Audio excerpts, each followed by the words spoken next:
পুরোপুরিভাবে আমার আজকে তেল ছাড়া, বাটার ছাড়া, ঘি ছাড়া এই চিকেন প্রিপারেশনটা হয়ে গেল প্রথম থেকে শেষ পর্যন্ত। সুপ্রভাত, নমস্কার বন্ধুরা, আমি সুতপা, আপনারা দেখছেন মিথিলিস কিচেন। আজকে আমি একটি অনবদ্য রেসিপি আপনাদের সামনে তুলে ধরব, মানে অবাক করার মতো এবং ভালো লাগার মতো। আজকে আমি বানাবো একটা চিকেনের আইটেম যেটা সম্পূর্ণ তেল, ঘি, বাটার ছাড়া। তো সবার ভালো লাগবে আশা করি। আপনারা অবশ্যই বাড়িতে এটাও ট্রাই করবেন। আমি বলে দিচ্ছি প্রথম থেকে শেষ পর্যন্ত কি কি নিয়েছি। আচ্ছা, আমি এখানে নিয়েছি, এখানে 750 গ্রাম চিকেন আছে। ইনগ্রিডিয়েন্টস নিয়েছি বলে দিই, একটু পেঁয়াজ কুচানো, ছোটো ছোটো করে পেঁয়াজ কুচানো নিয়েছি। এখানে লবণ আছে, টক দই আছে, তার জন্য সামঞ্জস্য রাখার জন্য আমি একটু চিনি নিয়েছি। এখানে বেশ খানিকটা, প্রায় 4 চামচ মতো আদা রসুনের বাটা আছে, লঙ্কার গুঁড়ো, একটু ধনিয়ার গুঁড়ো, হলুদ, আর টমেটো কুচি, গোটা লঙ্কা, গরম মশলা তো আছে। কোনো অয়েল জাতীয় কোনো জিনিস এখানে নেই। এরকম করে পিস পিস করে আমার কেটে নিয়ে এসেছি আমি চিকেনগুলো। যেমন নর্মাল চিকেন কাটা হয় সেইভাবেই নিয়ে আসবেন, আলাদা করে নতুন করে কোনো কিছু করার দরকার নেই। তো প্রথমে আমি এই চিকেনের মধ্যে পেঁয়াজ কুচি দিয়ে দেবো, বেশ খানিকটা পেঁয়াজ কুচি আমি দেবো।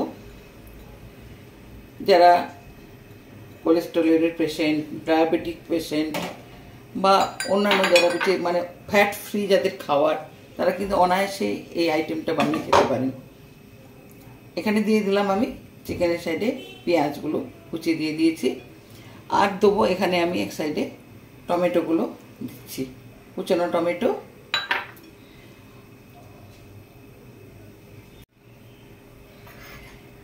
আদা রসুনের বাটাটা আমি দিয়ে দিচ্ছি।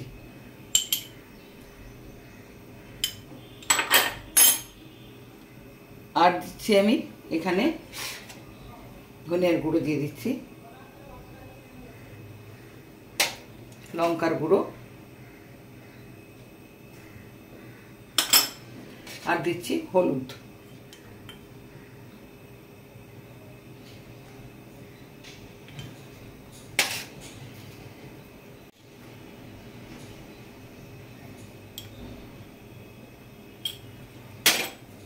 এবার আমি এটা সম্পূর্ণভাবে একসঙ্গে হাতের সাহায্যে ভালো করে মাখিয়ে নেব। এবার আমি সব উপকরণ দিয়ে চিকেনটাকে ভালো করে হাতের সাহায্যে মাখিয়ে নেব। এমনিতে যখন চিকেন রান্না করবেন, যখন মশলা দিয়ে একসঙ্গে মাখিয়ে রাখতে ম্যারিনেট করা হয়, তখন কিন্তু হাত দিয়ে মাখাতে লাগে। তাহলে কিছুক্ষণ রেখে দিলে ওর ভেতরে সব ইনগ্রিডিয়েন্টসগুলো ঢুকে যায়, তখন চিকেনটা খেতে ভালো লাগে।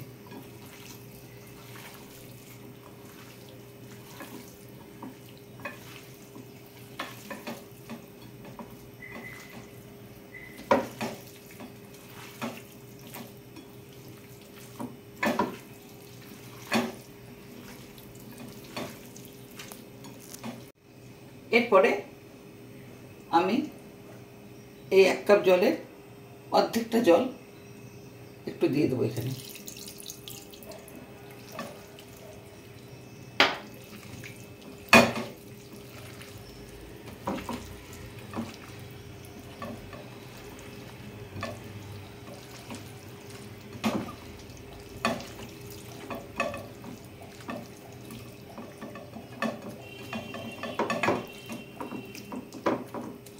কিছু সময়ের জন্য এটা আমি একটু ম্যারিনেট হওয়ার জন্য রেখে দেবো, পরে আমি ফিরে আসছি। গ্যাসটা অন করে দিচ্ছি। আজ আমি ননস্টিকেই বানাবো।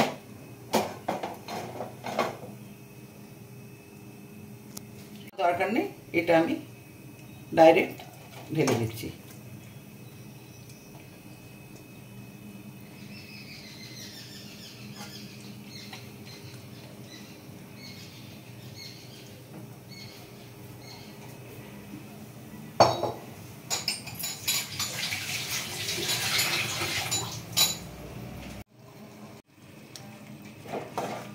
মাংসটা আমি একটু নেড়ে দিচ্ছি, এটা আস্তে আস্তে ঢিমে আছে হবে।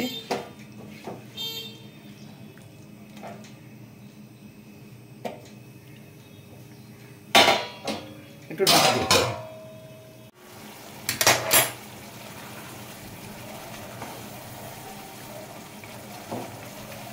এইভাবে আস্তে আস্তে হচ্ছে। এটা একটু জল দিয়েছিলাম, তাছাড়া নুন দেওয়ার পরে মাংস থেকে যে জলটা বেরোয় সেটাও আছে।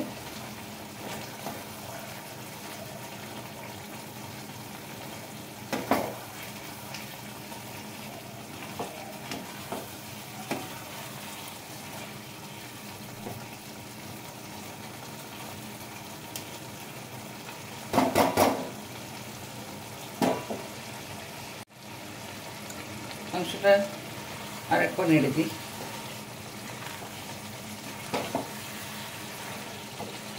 এরপরে আমি ফাটানো টক দইটা অ্যাড করব।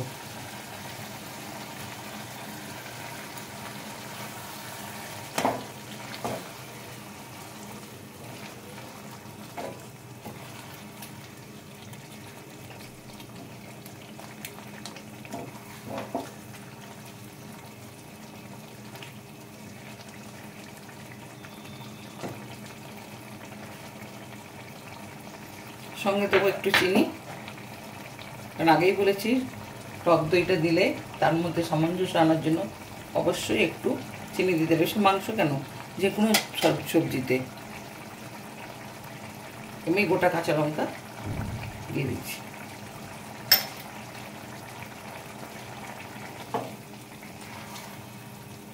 এবার আমি একটু ঢাকার মধ্যে হতে দেবো ওটাকে।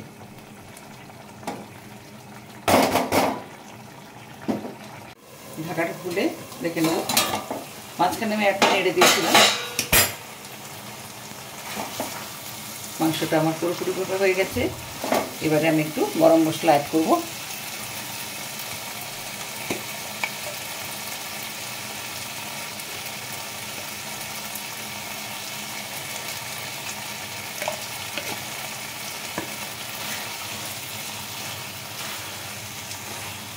এটা পরোটার সঙ্গে খুব বেশি ভালো লাগবে, আর যাদের আটা ময়দা সহ্য হয় না তাদের সঙ্গেই খাবে। পুরোপুরিভাবে আমার আজকে তেল ছাড়া, বাটার ছাড়া, ঘি ছাড়া এই চিকেন প্রিপারেশনটা হয়ে গেল। প্রথম থেকে শেষ পর্যন্ত বন্ধুরা আপনাদের সামনে এটা আমি তুলে ধরলাম। অবশ্যই বাড়িতে একবার ট্রাই করবেন। যারা হেলথ কনসাস, যারা ডায়েটিংয়ে আছেন, অবশ্যই তাদের জন্য এটা খুবই প্রযোজ্য। গ্যাসটা কমিয়ে দিচ্ছি।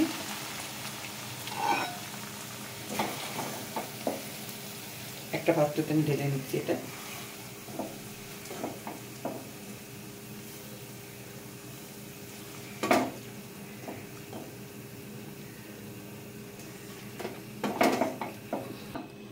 অবশ্যই বাড়িতে ট্রাই করবেন এবং আমি জানি আপনারা করবেন। আর সবার কাছে একটাই অনুরোধ, আমাকে একটু লাইক করবেন, শেয়ার করবেন, আর আমার চ্যানেলটাকে অবশ্যই সাবস্ক্রাইব করবেন। তাহলে আমি আপনাদের জন্য নিত্য নতুন রেসিপিটা সামনে নিয়ে আসতে পারবো। আমি সুতপা মিত্র কিচেনে আজকে আপনাদের কাছ থেকে যাচ্ছি নতুন একটা উপস্থাপনা নিয়ে। আবার আগামী দিন আমি আসবো। নমস্কার।